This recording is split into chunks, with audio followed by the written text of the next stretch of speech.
Hey guys, it's Danny, and today I have a really lovely orchid to talk about. And this is the famous Nelly Isler. If you've been a long-time subscriber, you already know that I have a pure passion for this orchid. I absolutely love it. And the flower of this orchid used to be my avatar. It is my kind of, iconic orchid picture or related orchid to my channel. In any case, it is my favorite orchid, and that's that. It's not a rare orchid, it's not a special hybrid in any way, but I absolutely love it simply because I love red, and moreover, I love orange. And what do you know? I found the orange variety of Nelly Isler as well. So let's take you in a little closer. Today we also have a nice blue background that I hope will contrast very well with the flowers. If I would have put the white wall behind it, this camera most probably will freak out because already this is a very saturated color and my camera has a little issue with saturated colors. So alrighty, let's bring you in closer and talk a little bit about these orchids. So generally the Nelly Isler orchid has a beautiful red color, and it's not one of those purpley colors. It is absolutely red, pure red. As I'm looking at it right now, my eyes kind of hurt. It is that intense. Now, to obtain this lovely color on this orchid, you need to give it low temperatures. In high temperatures, this orchid will not bloom like this. It will have all sorts of tasseling on the petals, which are white. And depending on who you are, you might find that cute. I personally don't. I prefer the really red, solid red petals and then a little bit of tessellation on the lid. So what can we tell from this feature of this orchid? She's a cool grower. Cool to intermediate actually, because she is an intergeneric, has some oncidium in it, which helps, but not a lot. Don't get me wrong, this is a fussy orchid. It just so happens to be widely available in shops, but it's absolutely fussy and it will not do well in all environments because of this preference for colder temperatures, or at least intermediate. Another fun fact about the Nelly Isler, it loves humidity, not only in the pot, but around the orchid as well. If you will, it's very close to Miltoniopsis in this regard. And if you know a thing or two about Miltoniopsis, you know you cannot really grow it very well in all types of environments, particularly hot environments. So this aspect makes this orchid a little frustrating for me, and as much as I like a little challenge every once in a while, when it comes to this orchid, it's a little bit too much of a challenge, particularly in my environments, which just so happen to be very hot. Another thing that I absolutely love about this orchid is the fragrance. It smells like lemons to me, but it is a sort of a love or hate type of fragrance. Some people perceive it as very chemical, and some even have headaches from this fragrance. So from that regard, it can be a little tricky as well. If you're not a fan of the fragrance, this will kill you because it is a strong fragrance.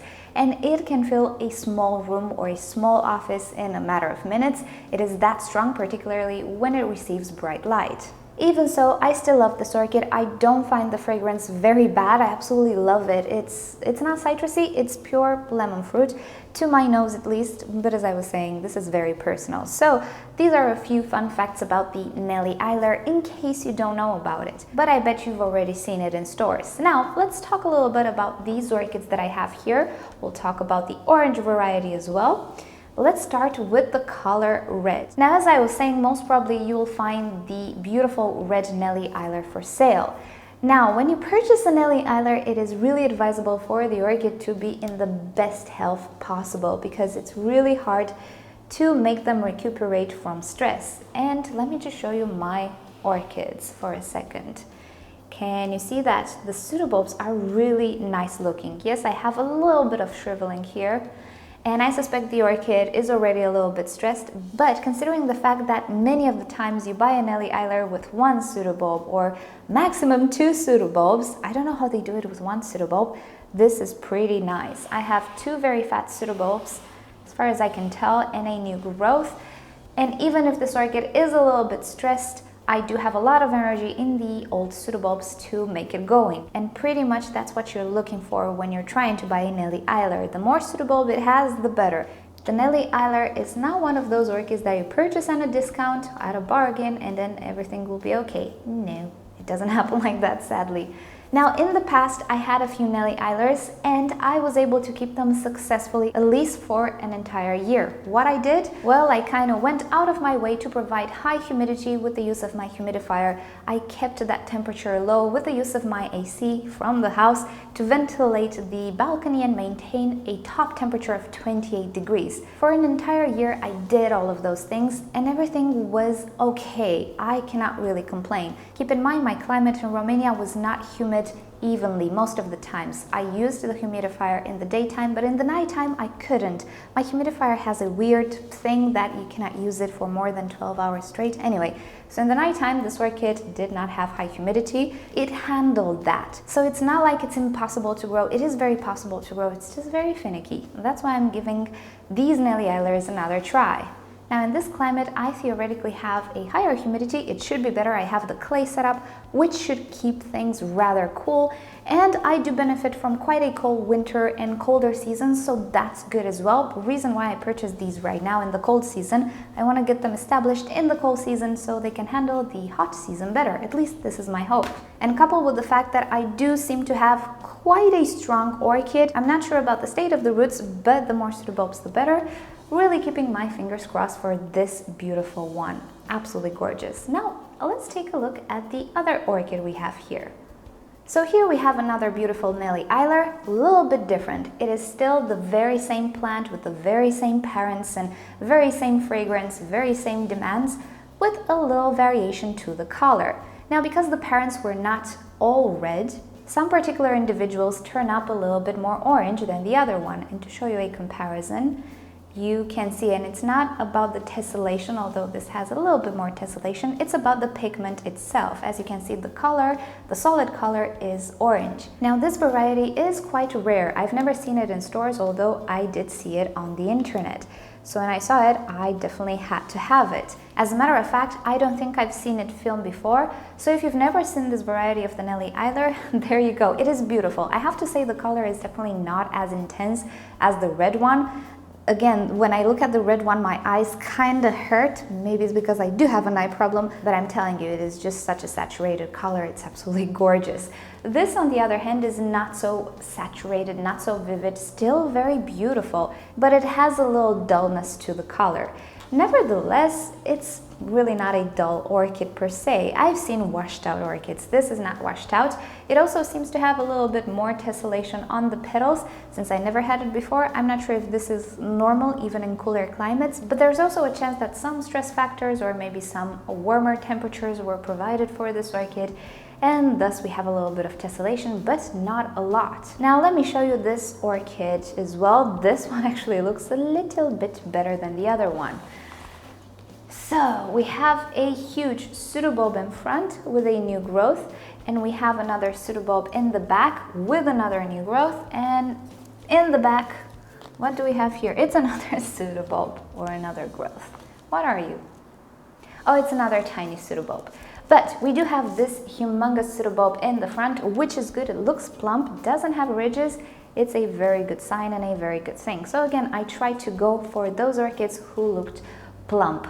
Now let me make a little side note. Some people would be tempted to suspect that in commercial nurseries they use all sorts of hormones to make the orchids look like this, to make them vigorous and big and strong and make those pseudobulbs so plump and so big. Because for a Nelly Isler, this is quite a big pseudobulb. Well, I kind of tend to not think is the case. Yes, of course, in some instances, hormones are definitely used. Let us remember the Phalaenopsis. Now that orchid does not remain that small without hormones. So in the case of the Singolo, yeah, it's a hormonal fiesta. But in the case of these orchids or most other orchids, I don't think it's the case. And I'll tell you why. I did manage to bring some orchids to this state with good care. And besides the good care, good water, good temperature, light, and so on, fertilizer. You cannot expect an orchid to grow these very strong and big structures with an empty tank, if you get what I mean. Nutrients are used in various different ways, from the actual photosynthesis process itself to regulating all sorts of functions of the other organs that contribute to the health of the orchid and maintain it stress-free and so on. So fertilizer is a very important thing when you want to have a super lush and big orchid. So because I do have this experience of bringing orchids to the size they were, or even bigger, when I purchased them, if I can do it without any type of hormones, a commercial nursery definitely can. That has good environment for orchids and so on. It wants them to grow super fast, doesn't it? So I don't believe hormones are used to get this really lush growth on the orchid, make it look green, have nice pseudobulbs. No, I think you can do it yourself as well, but keep in mind stress factor and food. So alrighty, this was the video for today. These are my beautiful Nelly Islers. I would be so heartbroken if I would lose them, but there's always a chance I will. So at least we have them on film while they're in bloom. Alrighty guys, thank you for watching this video. Hope you enjoyed the flowers, you enjoyed the display, and you also found something useful in this video. If you did enjoy this video, please give it a thumbs up. If you didn't enjoy it, give it a thumbs down. Subscribe to my channel for daily orchids and plants videos, and don't forget to turn on notifications if you don't want to miss a video. Remember to check my descriptions, I might add stuff that I forgot to say in the video, and with that said, I'll see you guys next time. Bye!